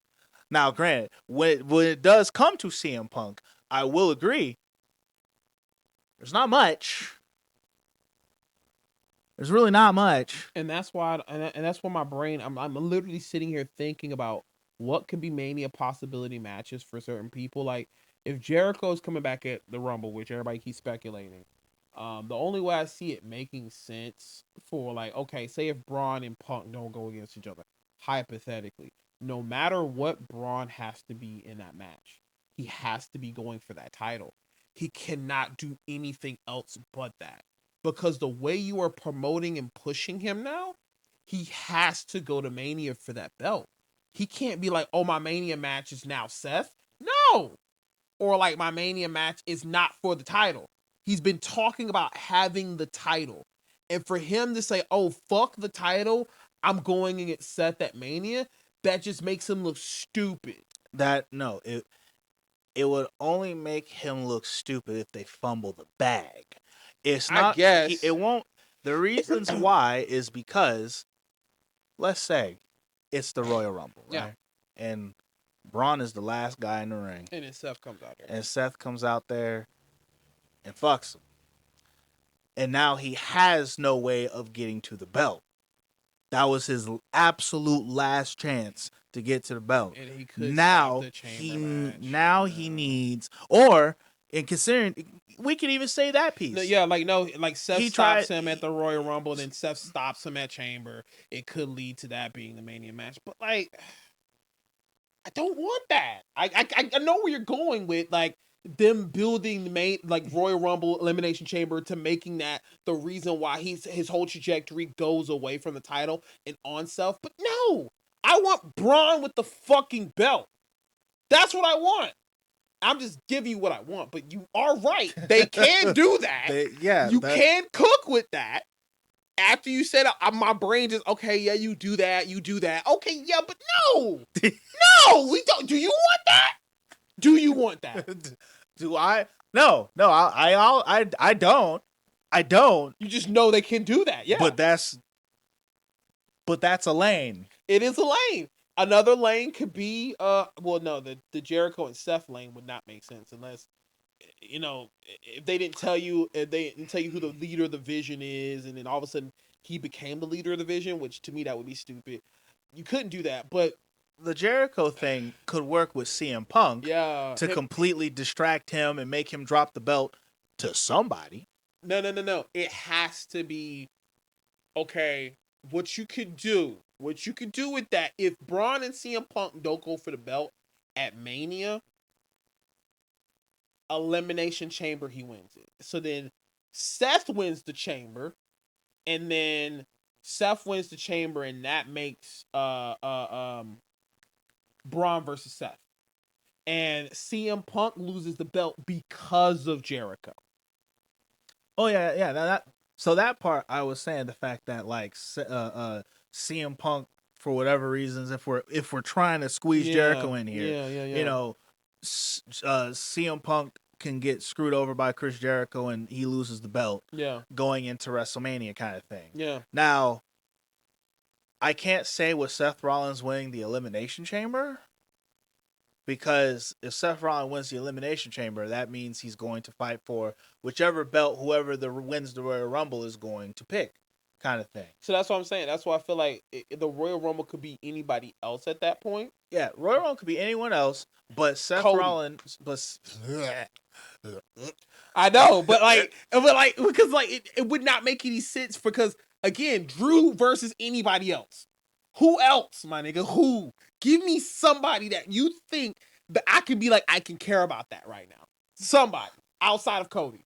Outside of Cody, Sami Zayn. That's not a Mania match. I Unfortunately, I didn't say it was, but I do say the fact that they got plenty of history to go off of. They do, but no. Which is why this match that they're having at the Royal Rumble has plenty of. Okay, so then how about this? All right, let's go with that, right?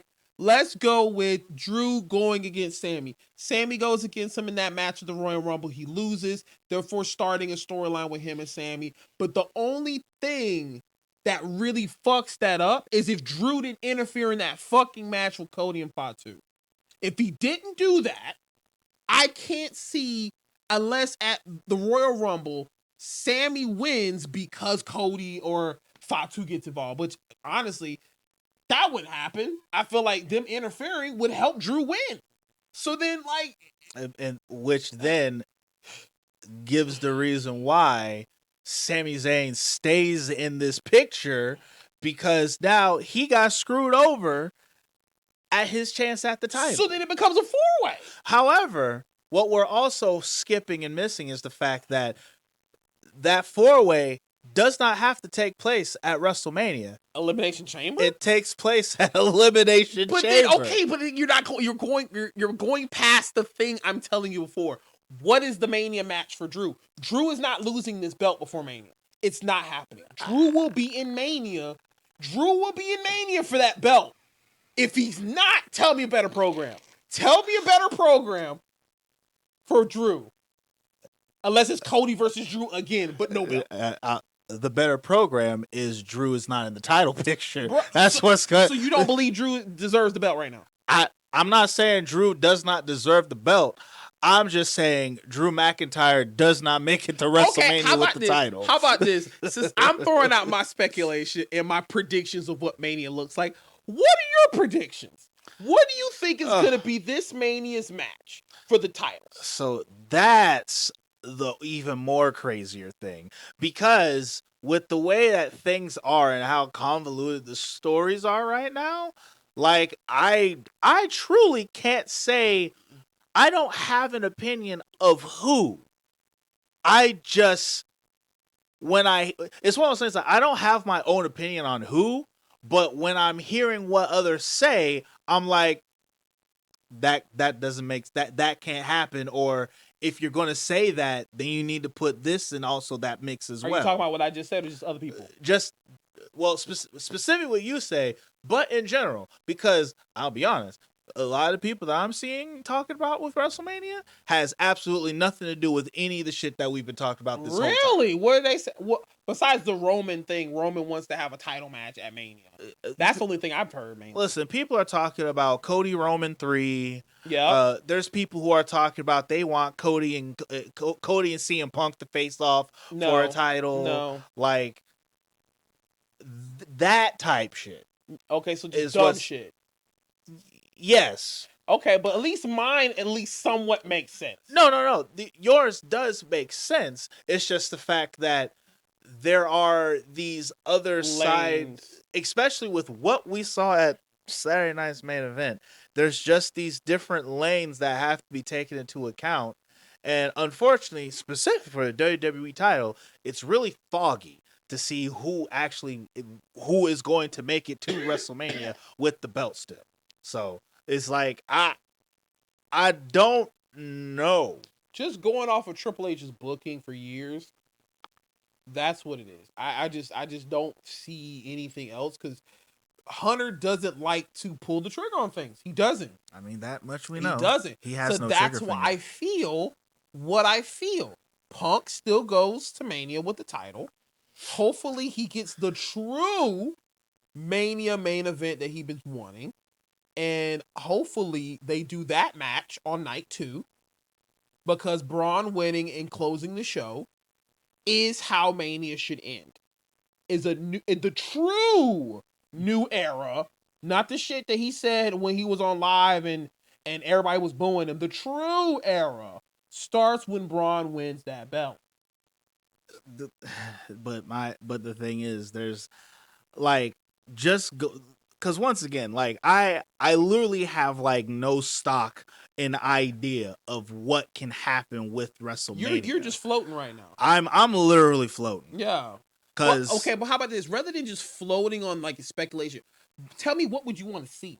What would you want to see in the current product of what we have right now? Don't include Obafemi because obviously he's not in anything right now. From what we have in current roster situation, who would you want to go for the World Heavyweight title or the Universal title? Who would you want? So for the World Heavyweight title, when I look at the title scene, right, because I think ultimately, even though there are things that I feel can happen where CM Punk goes to WrestleMania without the belt, I do think truthfully it's cycling back to Braun Breaker and CM Punk isn't bad. Okay? It's really good. However,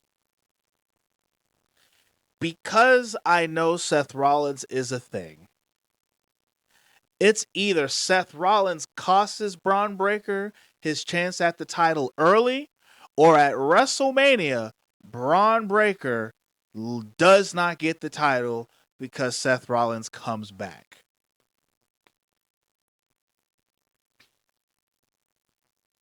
Discus Lariat. At Mania, in that moment where Seth is fucking it up, he curve stops Punk and causes him the match, handing Braun the belt, and this is the biggest fuck you to Punk. And saying he is actually the vision that I was doing. And him doing that was just a plot and a scheme way back just to fuck with you to win the belt. That's a Discus Lariat. Just a really wild one, though. Now, if we could do something like that, that would shake shit up. Then that would be wrestling cinema. All right? Or even if he does not want to say the fact that, Braun is the vision. Remember a little thing that Seth Rollins was saying before he got injured? He said, as long as I am here, as long as I am breathing, CM Punk, you will not win and hold that title. That shit right there. Now, even if it's a person I don't fuck with. Yes, if we could get that or the other one that you said, that in itself, cinema. I will be like, and you know what? Turn off. That's all I need. That's all I would need. I'm good. I can go. That is all I would need. But I want to see now going for the WWE title, and then not to hold it too long here, but when it comes to that WWE title, the WWE title is a whole lot harder. For all intents and purposes, I would love for Drew to hold on to that belt going in to WrestleMania. But when it comes to the road that he is paving for himself, I don't know how that happens. Is it kind of like he's on a double-edged sword type shit? Like he's causing so much chaos that Yeah, he's causing just gonna he's causing so much chaos for himself. And it's one of those things that because he's causing so much chaos for himself and it's not even fucking goddamn Royal Rumble yet, because he's going into this Royal Rumble where he has two people who are pissed off at him for the title, and then now he's got Sami Zayn, and I feel the two people who he pissed off that have been fighting him, that want to get his title, they're going to be a problem in Sami Zayn's match. And that's going to cause Sami Zayn to not get what he needs. exactly Kind of deal. That's And exactly what's happening. so because of that piece, whoever wins the Royal Rumble, they do that. But then I feel that there is a whole situation that needs to be taken care of at the Elimination Chamber. Once that gets taken care of, which could be that 4-way match, it's like, all right, cool. So, but then that then leads to what happens with the person who wins the Elimination Chamber and what happens to the person that wins the Royal Rumble. And that's where things gets really confusing for me, because sure, if we say, like, let's say they do let Braun Breaker win the Royal Rumble, who fights the Elimination Chamber? Because whoever's fighting in the Elimination Chamber, they're going for the WWE title kind of deal. Cody and Fatu. But then They're gonna be in there, and it's gonna be some kind of bullshit. but see, the problem is they can't be in there, or to me, I feel like we're gonna get rewarded with bad behavior, because this is a thing I would never let you live down. Cody wins. Fatuki's getting interference and this and that, and then for not Adam Pearce, it's Nigel McGuinness. It's gonna be like, man, fuck him. I'm tired of it. Mania. It's all three of you fuckers. It's not Nigel McGuinness, but I know what you mean. Oh, not Nigel McGuinness. No, Nick Aldis. Excuse me, Nick Aldis. But still, I feel like that's the rewarding bad behavior bullshit that we normally get. I'm not gonna lie, that pisses me off a lot. Because you know they'll do it. But my piece is the fact that, like, the people who we've been talking about right now, like the Drew McIntyre, Cody Rhodes, Jacob, and Sami Zayn, right? Those four. My problem is the fact that those four are not going to be the Elimination Chamber. They're going to fight each other at the Elimination Chamber, but not in the chamber. So I don't know who's going to the chamber to... hold on. It just clicked. What? Those four fight the Elimination Chamber. Cody Rhodes gets the belt back. Who's winning the Elimination Chamber? Drew McIntyre? No. Nigga. Randy Orton, bro. They're not. No, they're not doing. So you saying Mania is going to be Cody and Orton? They've been quietly building this for the last year, brother. Stop me when I'm telling lies. You're not. Look back. You're not, but I feel like... You saw how Randy Orton missed his chance. He's going to miss his chance at the Royal Rumble. So you're saying Mania would be Drew and Fatu instead? No. I'm saying Mania is going to be Randy Orton and Cody Rhodes for the WWE title. So then what happens to Drew and Fatu? Drew McIntyre and Fatu. Mania match. Sure. They're just going to have a match. They can have a match. They can fall to the wayside. They kick rocks. Yeah, but they're not going to be in title pictures. Not at all. No title picture for them. Yeah. Because Randy Orton and Cody Rhodes are going to do the thing. Okay, so you think it's Cody Rhodes and Randy instead? I mean, yeah, you could do that because they definitely could make a video package of that for every time you've been looking at the bell. Yep, it's there. It's definitely there. It's definitely there. But Randy has to go full heel.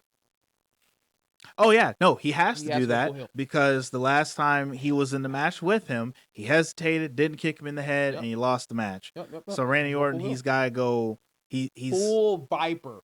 full Viper. And you gotta do it in such a short time though. But that's okay though. That would be okay.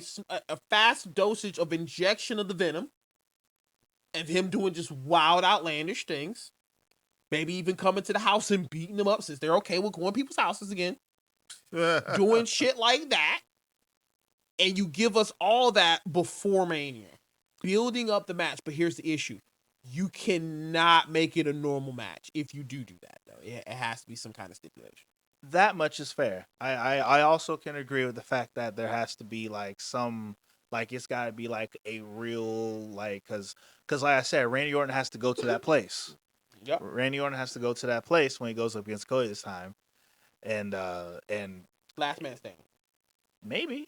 I feel like that would be very fitting. That would be decent. Yeah. That wouldn't be terrible. Yeah. But Steel Cage. When is the last time you know a Steel Cage in Mania? At WrestleMania, who knows? Damn. But I don't think I've ever seen a Steel Cage match in Mania, except the Hell in a Cell. That part. But Holy yeah, shit. I feel that's where my head's at. Cause like now that it finally clicked to me, Randy Orton's the secret sauce. So yeah. Okay. That's the bit. So we do apologize for kind of just having a really hype moment as wrestling fans, but we definitely do need to talk about these other two matches at Saturday Night's main event because they were definitely good. AJ Styles versus Nakamura, match of the fucking night. Easy. Match of the fucking night. And it was actually just as good as their New Japan match. Just as good. I like the whole homage to the fact that the last time they fought when they were at New Japan, he wore a mask for whatever They reason. actually wore the same gear, I think. Interesting. I know Nakamura wearing his old gear was great. I feel like it's one of those I can appreciate this match and how it came about, and that's the one thing that I want to give to Saturday Night Main Event is the fact that this is probably the first Saturday Night Main Event where all the matches kind of felt like a main event. Like all of these were main event matches, and all of these, to a degree, were main event level matches. But the other thing is, though, because it is Saturday Night Main Event, there's not a whole lot of story progressing out of these matches outside of the first thing with Cody Rhodes and all them. Wow. So technically, besides the Hell in a Cell match that was the end of the era and the Undertaker Hell in a Cell match, there's actually only ever been one steel cage match, WrestleMania 2. King Kong Bundy versus Hogan. Oh, look at there. Interesting. Yeah. Which I could have sworn 2. Was it 3 where Hogan went against Andre? Yes. Okay, so then 2. Okay, I could have sworn that was 2. Sorry. Yeah, no, Hulk Hogan was still on his rise at that point, and then Andre put him over on every other cage match that happened at Mania was like a Hell in a Cell. Because I think at Mania wasn't Finn versus Edge, or was that somewhere else? That was somewhere else. Okay, I could have sworn that was Mania. But anyway, every other cage match that has been at Mania has always been a Hell in a Cell. So. Okay. Which makes sense because Hell in a Cell is a main event, last straw. We're ending this feud here kind of match, so it checks. The what's the match with the leather strap and them strapped together type shit? When his Cody Rhodes' dad. Talking about the bull rope match, yeah, Texas bull rope match. Yeah. For what? If that could be one of the matches if you're gonna have them go like full crazy. I don't know, for him Texas bull rope match between Randy Orton and Cody Rhodes. I don't know if it's gonna get that personal that quickly. Like I honestly don't know if it's going to even get personal like that. If you're talking about Randy has to go full tilt, like complete heel, it has to get that personal. I don't know. Maybe. But I also feel as if we did a bull rope match like too recently. Didn't we? No. Actually, I think the last one was like 2024. It definitely didn't happen last year, I don't believe so. Okay. Well, I mean, maybe. I think it happened in AEW. Yeah, you're probably right. I think it was something in AEW wise where it happened, and it's kind of fresh on the mind still. Either way, I think we both can agree it cannot be a regular match. It just cannot. It would have to be some kind of stipulation. Yes, because the reason why it also has to really be at this because of the fact that they did already run that they ran that match last year. They fought each other once already. Was it last year? Cody? It was no, I think it was 2 years ago. Yeah, they faced each other at Mania. Not Mania. I'm just saying they faced. Oh each yeah, other. yeah. They've had a match with each other recently. But Randy wasn't healing any of the situation. This is true, but that's the thing that I'm getting at though, because like the last time that they fought, Randy Orton held back and he didn't punt kick him and all this other stuff. Yeah, right? that was the King of Ring. Okay, so they've had a match. Yeah. So this is in this particular, conjunction, this is now going to be the second time that they're going to be facing each other. Yeah. And usually whenever you have something like this, once that second match comes in, there has to be some kind of stipulation. Yeah. And so that what I was saying is the fact that it makes sense why there needs to be a stipulation. What stipulation is, I don't know. And so that's my timer. Oh, where? Okay. And so let's kind of wrap things up by saying yes, Nakamura and your boy, if you need to step away and do your thing. Okay. If Nakamura and AJ Styles was obviously match of the night, Rio versus Judgment Day, it was an okay match. It was some nice spots in there, but it's definitely a decent match. Overall, this crazy week or wacky week of wrestling has been pretty dang good. I would say at least we unfortunately wasn't able to get to New Japan because we got really in depth with some of the speculation and or hype as fans. But guys, let us know what you think about Mania. What do you think would be decent on the card? What do you think would be the Mania match? Do you think it's Braun versus CM Punk? Do you think it's Drew versus CM Punk? Do you think it's Drew versus Cody and 5-2? What do you think that match is? Especially also hearing Swag's opportunity of Cody versus Randy. What do you guys think Mania is going to lead up to after the Royal Rumble and the Elimination Chamber? Put it down in the comments. We would love to hear your opinions as well.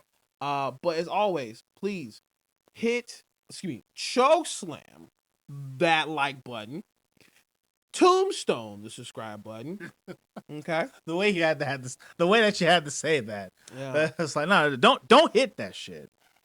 Choke slam that. As a down payment, that shit. That's a good choke slam. Nah, it ain't bad. That's a good choke slam. But down payment, that shit. And tombstone the subscribe button because we are here on all streaming platforms again. As always, every week it is the Big Brothers of Destruction podcast. Because you always know the ring is sacred.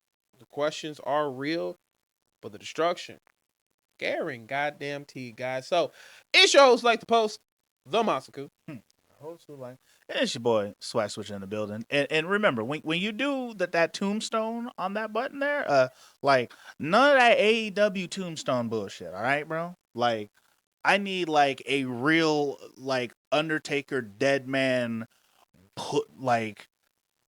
You talking about that? Oh yes. Here comes the pain version. I'm talking like a tombstone, like what we did to Coco Beware. You know what I'm saying? Oh, not that Hogan bullshit. No, not brother, that. You got me. No. I need you to tombstone it like he did Coco Beware back in the day. I need to watch that one. I don't remember that one, bro. Bro, is it the one where his legs are like this? Bro, it is rough. I remember that now. Yo, that's crazy. As a matter of fact, it was so rough. Like Undertaker literally said, like he went backstage and Coco Beware was ready to fight him,